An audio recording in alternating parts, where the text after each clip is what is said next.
CJ, work at the Fed, and I'm going to talk about some technologies that I used recently, which is creating a Docker container with Packer and Chef. Forget the Docker file. Docker file is never used in what I'm going to show you guys. It's pretty cool. So what is Docker? Sure, a lot of you guys know what Docker is.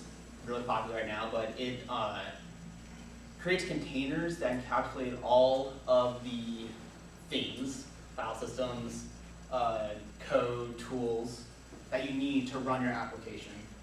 And the second item is Packer, which is created from HashiCorp, and it creates images for various platforms such as AWS and everything else.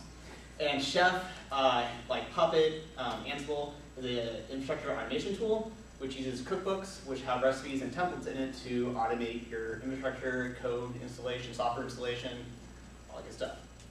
So Packer is split into 3 parts: your builders, provisioners, and post-processors.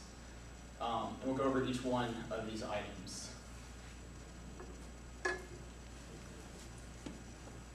So builders first.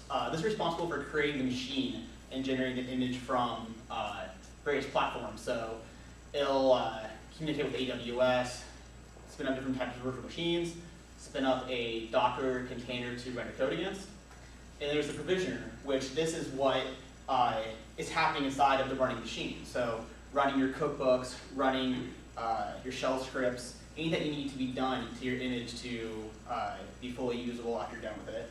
And then the post-processor, which is after the image is complete, what does it do with that image? It can push up to your repository. It can send it as a tarball if you don't want to put it to a repository that you can import to Docker. It has a lot of different options. So here's an example of a builder. This is the first block of code where we're saying that we want our builder this time to be Docker. That could be AWS. We want our image to be Ubuntu, which it will pull from the Docker repository. And we want to commit. We can also pass Docker run commands such as privilege and an image variable.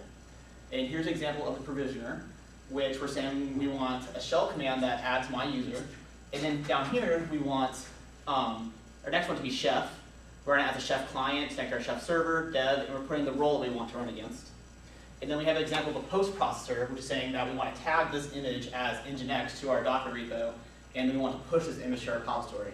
And this will all be done when you run Packer build in your script. So at the end of the build run, here's the finished product, which I'm going to try to get to.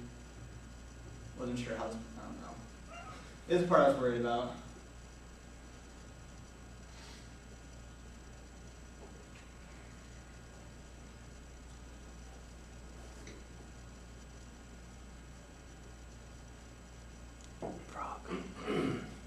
Ribbit.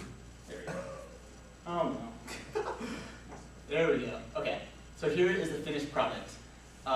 This will, if you have the valid entries in here, it will kick off a Docker container with a CentOS image, run yum update, run your Chef client through it, and then tag the image and push it to Docker. Docker Hub or your private repository like Nexus. I need to play it. How do I play it? It's a little screen at the bottom towards the right. Okay, so what happens during this whole process? Packer will spin up a Docker container on your machine. It will register this container as a client in Chef, which is pretty cool. It will run the shell commands, run the recipes, tag the new image, push it to Docker Hub or Nexus. And what's really cool is it'll then kill the container and it'll deregister it from Chef for you. So you don't have to go through and do any cleanup. It should be done. So why do we want to do this? This allows you to build really complex containers. If you want to, you can mimic actual VMs inside of a container for testing, utilize your resources more efficiently because Docker utilizes the server better than running your code on one server. So my use case was I needed more build agents. AWS costs lots of money. Docker containers utilize server resources more efficiently, and the build software something. And my use case number 2, the second part to it was that I created a Packer template that would install Bamboo, all the resources needed to build against in these agents. and it actually installed a full database running times 10, which is an in-memory database inside each container. And then I have a blog post where I go more in depth into this on my Twitter account as of 90. So if you want to read more in depth in it and maybe understand a little bit better. No need to, you just let it go. Oh, I just let it go. Oh, sorry.